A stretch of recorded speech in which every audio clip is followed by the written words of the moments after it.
Hey viewers, welcome to African Tales by Afi. Please kindly click the subscribe button to get notified for more amazing stories.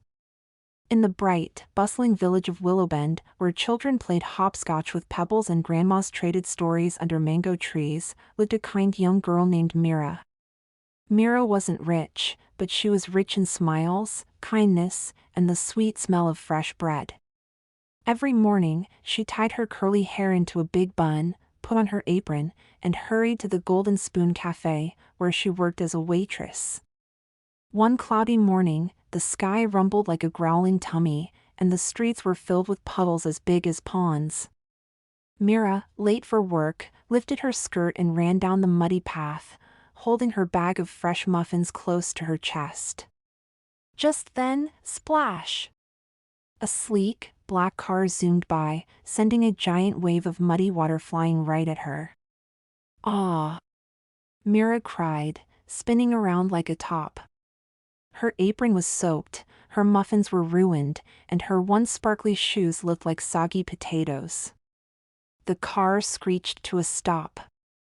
Out stepped a tall young man in shiny shoes and a jacket that probably cost more than everything in Mira's house. His name was Leo, and in Willowbend, everyone whispered about him. He lived in the big house on Pine Hill, the one with the silver gates and a garden that smelled like lemon pie. I am so sorry," Leo said, walking toward her with wide eyes. Mira crossed her arms, shivering. "Do you always drive like a flying dragon in the rain?" Leo blinked. "No, I wasn't looking, I was on a call." "You ruined my muffins," she snapped. "Now how am I supposed to serve Mr. Tunt his favorite blueberry bites?" Leo stared at her muddy shoes, her muffin bag, her firecracker eyes. No one had ever spoken to him like that before. "I'll pay for everything," he said quickly. "I'll buy the whole cafe." "I don't need your money," Mira replied. "I need you to drive like you've got brains, not just buttons in your car." Leo couldn't help it, he laughed. A big, warm, real laugh. Mira frowned. "What's so funny?" "You," he said. "You're like a cup of spicy tea. Surprising, but good." Before Mira could answer, she turned on her heel and stormed off to work, squelch squelch squelching through the mud. Leo watched her go, then turned to his driver. "Who is she?" "That's Mira," the driver said. "Best waitress in the village. Some say she's got the heart of a lion." Leo smiled to himself. A lion with muffins. I like that." From that moment, Leo couldn't stop thinking about the muddy girl with fire in her voice and kindness hidden behind her scowl. Little did they know, the splash wasn't just mud. It was the start of something magical. The next morning, Mira was sweeping crumbs from the cafe floor when the door jingled. She looked up, and nearly dropped her broom. There stood Leo. Not in shiny shoes or a fancy coat. No, today he wore a soft sweater, plain jeans, and an awkward smile that looked borrowed from a cartoon character. "What are you doing here?" Mira asked, eyeing him like he was a giraffe in a chicken coop. "I came to say sorry." "Properly," Leo said, holding up a white box. "These are from the best bakery in the city. Blueberry muffins." Mira hesitated. "You think muffins will fix everything?" Leo scratched his head. "No. But maybe they'll be a peace offering." "Can I sit?" She sighed and pointed to a stool by the window. "Fine. But no royal treatment here. If you want tea, you wait like everyone else." Leo grinned. "Fair enough." As Mira prepared his tea, the cafe filled with its usual mix of chatter, clinking cups, and the smell of cinnamon in dreams. Mr. Tund, the retired school teacher, gave Leo a suspicious glance. Grandma Lalu, Myra's grandmother, peeked out from the kitchen. "Is that the car-splashing rascal?" she whispered to Myra. "Yes," Myra muttered. "Now he's the muffin bringer." Grandma Lalu chuckled. "Looks like trouble. Handsome trouble." Myra rolled her eyes. "He's probably just bored."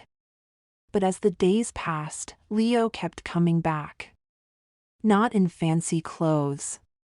Not in his shiny car. Sometimes he came with books, sometimes with silly stories. He helped Myra wipe tables and even learned how to balance 3 teacups without spilling, though he did drop one on his shoe. One day, as they sat under the mango tree beside the cafe, Leo asked, "Why do you work so hard?" Myra looked at him. "Because I want something that's mine. My own cafe someday. A place where people feel warm and full, not just in their tummies, but in their hearts." Leo nodded slowly. "That's beautiful. You know, I've built so many things. Hotels, buildings. But nothing ever made me feel proud. Not like you feel when you talk about this place." Myra looked at him, really looked at him, for the first time. He wasn't just the boy with the big car. He was someone who listened. Someone who cared. But not everyone was happy. From the city, a sleek car rolled in one afternoon. Out stepped Tina, with high heels, shiny lips, and a glare sharp enough to slice bread. "Leo," she cried, sweeping into the cafe. "What are you doing in this dusty little place?" Leo stood up, surprised. "Tina?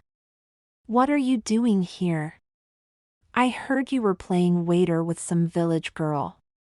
I had to see it for myself." Her eyes narrowed at Myra. "So this is the new toy?" Myra stood straight. "I'm not a toy. I'm a girl with dreams. And you can wipe that look off your shiny face." The cafe fell silent. Leo turned to Tina, his voice steady. "She's not a toy. She's a friend. And this cafe is not dusty. It's honest."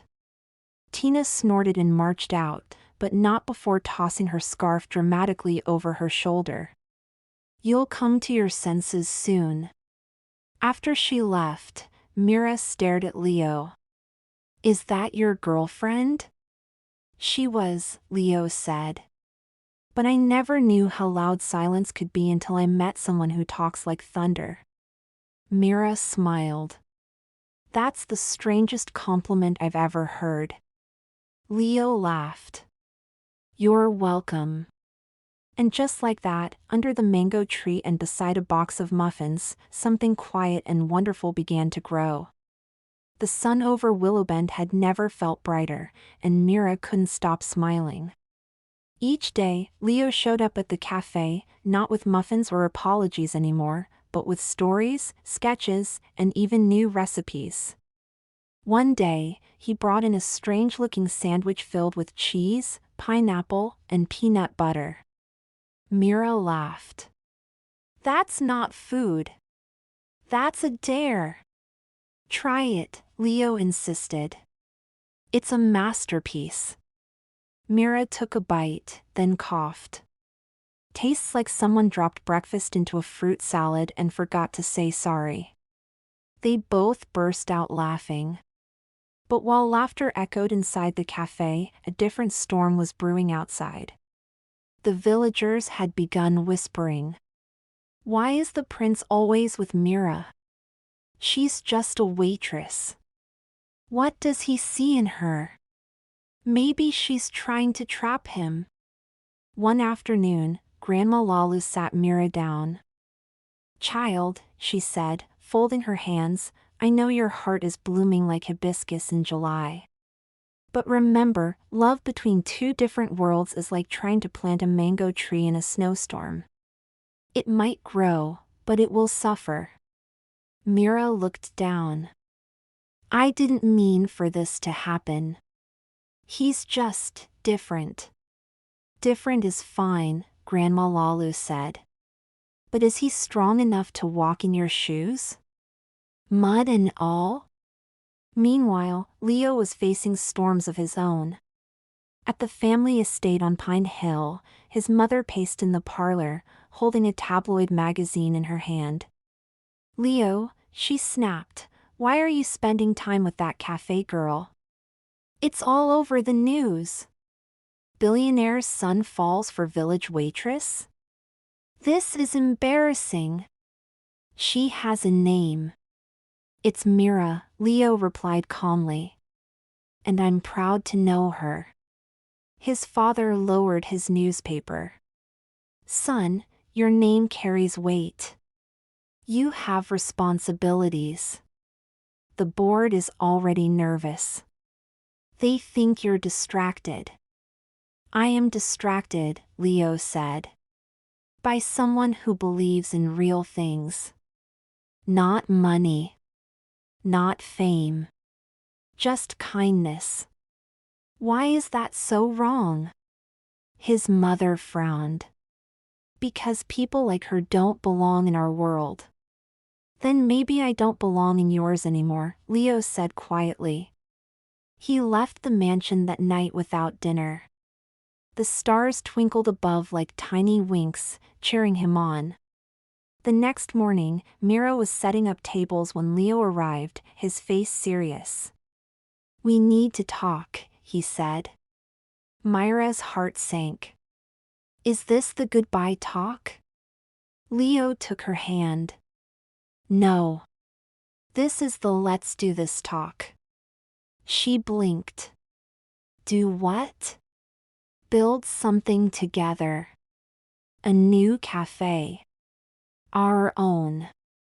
In the middle of the village. I've already drawn up plans. Mira stared at him. You want to open a cafe with me? With you, Leo said.